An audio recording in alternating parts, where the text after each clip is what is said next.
on a rape a year before. The rape kit had not been processed. Had it been processed in time, that murderer would have been off the streets. We've got to come back and properly fund and properly resource law and order here in America. Yeah, I want to bring in the panel in a minute, but you mentioned the upcoming midterms. You've got a new Reuters and Ipsos poll. It finds voters prefer Republicans over Democrats to solve crime ahead of the midterms, Senator.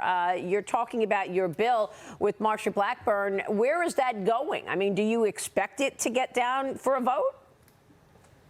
Well, I certainly hope to be in a position to put it to a vote if we win control of the United States Senate. And we're poised to do it. Again, we're not waiting. We sent a letter to President Biden outlining what he should do.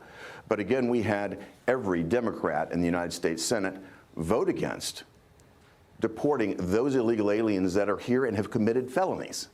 So the priorities of the Democrat Party are so detached from the American public, it's crazy. Wow. And as the American public realizes this situation, they're going to continue more and more to side with the Republicans on this. That's why I think we're going to see a landslide in November. James. Senator, I wanted to ask you about how this schizophrenic Biden energy policy plays among your Democratic colleagues. The OPEC Plus cartel is going to pump less oil. Based on the Biden climate agenda, they should be celebrating at the White House.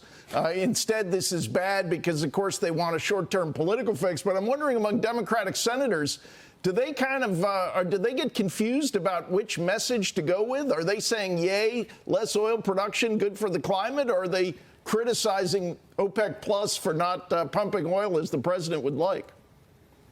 Well, they've got nowhere to go except to contradict themselves.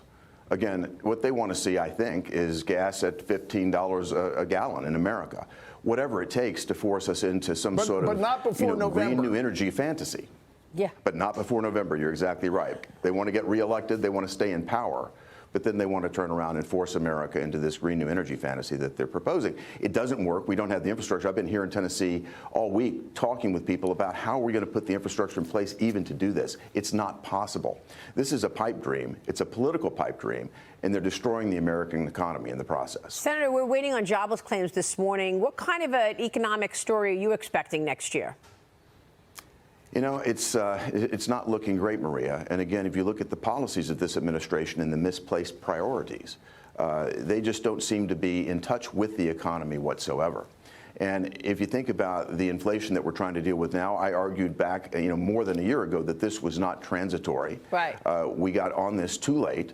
I think that Jay Powell is going to be looking hard, particularly at the report tomorrow, the jobs report tomorrow. And if it's a big miss, that may cause him to step back a bit, maybe rather than 75 basis points, maybe 50 basis points in terms of the tightening.